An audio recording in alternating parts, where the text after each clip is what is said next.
देश दुनिया की रखी खबर, हर रोज हर शाम कानों कान सुनते रहें द लेंस पॉडकास्ट। रहिए अपडेट लेंस के साथ। नमस्कार, आज तारीख है 3 फरवरी, दिन मंगलवार। मैं हूं अरुण पांडे। आप सुन रहे हैं द लेंस का न्यूज पॉडकास्ट राउंड अप, जहां होंगी खबरें देश दुनिया की और आखिर में होगी खबर खास। भारत अमेरिका ट्रेड डील और टैरिफ में कटौती के फैसले का आज भारतीय शेयर बाजार ने जबरदस्त तरीके से स्वागत किया।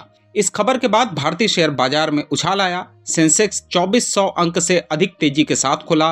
निफ्टी भी 25,800 के पार पहुंच गया। दिन भर तेजी बनी रही। आईटी, ऑटो, रियल्टी सेक्टर में जोरदार खरीदारी हुई।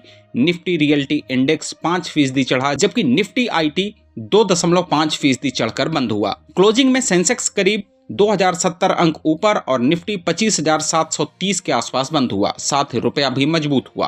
अमेरिकी डॉलर के मुकाबले रुपया 112 पैसे यानी 1.33% चढ़कर 90.27 पर बंद हुआ। यह एशिया की सबसे मजबूत मुद्रा बनकर उभरा और 2.5 हफ्ते के उच्चतम स्तर पर पहुंच गया। आपको बता दें कि अमेरिका के राष्ट्रपति डोनाल्ड ट्रंप ने सोशल मीडिया पर खुद पोस्ट करके बताया कि भारत से आने वाले सामान पर अब 25 की बजाय सिर्फ 18% रेसिप्रोकल टैरिफ लगेगा। यह फैसला तुरंत प्रभाव से लागू हो गया है। ट्रंप ने कहा कि प्रधानमंत्री नरेंद्र मोदी के साथ अच्छी बातचीत हुई और समझौते से दोनों देशों के रिश्ते और मजबूत होंगे। हालांकि ट्रंप ने दावा किया कि भारत रूस से तेल खरीदना बंद करेगा और अमेरिका से ज़्यादा तेल व अन्य सामान खरीदेगा, लेकिन पीएम मोदी के पोस्ट में इस बारे में कोई जिक्र नहीं है।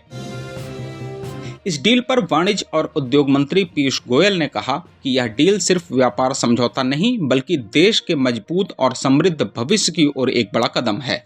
हर सेक्टर में खुशी का माहौल है और सभी क्षेत्र को नए अवसर मिलेंगे।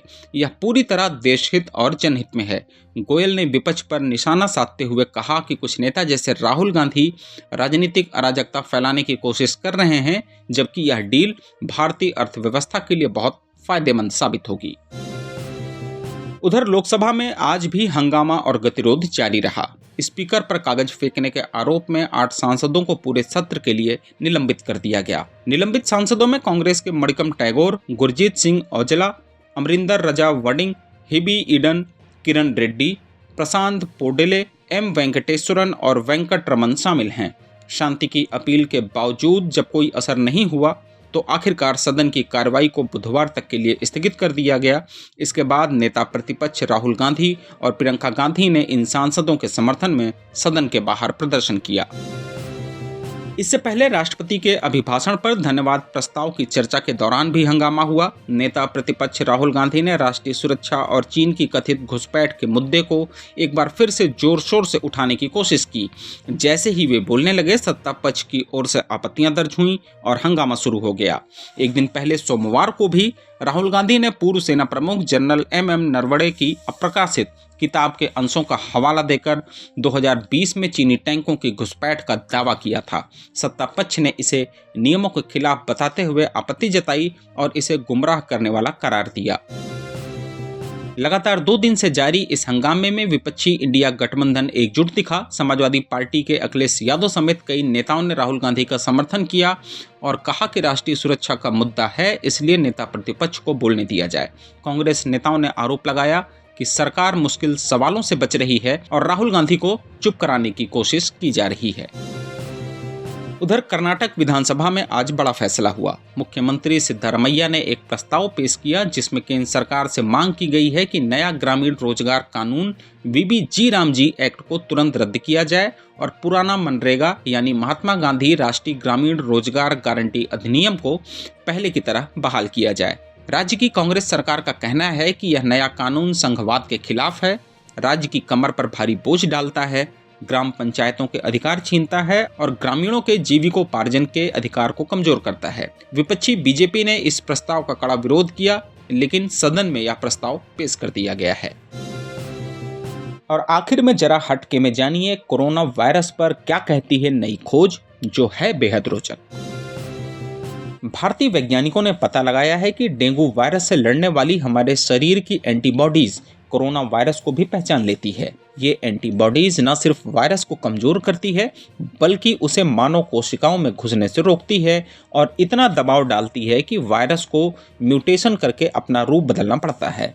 कोलकाता के Indian institute of chemical biology के शोधकर्ताओं अविनाश मल्लिक, रुद्र छजेरा और डॉक्टर सुभाजीत विश्वास ने कंप्यूटर सिमुलेशन के प्रयोगों से यह साबित किया। उन्होंने अल्फा, डेल्टा, ओमिक्रॉन जैसे वेरिएंट्स के स्पाइक प्रोटीन का अध्ययन किया। इसका नतीजा यह निकला, मूल कोरोना स्ट्रेन पर डेंगू एंटीबॉडीज की पकड़ बहुत मजबूत थी, लेकिन नए वेरिएंट में यह पकड़ लगभग गायब हो गई।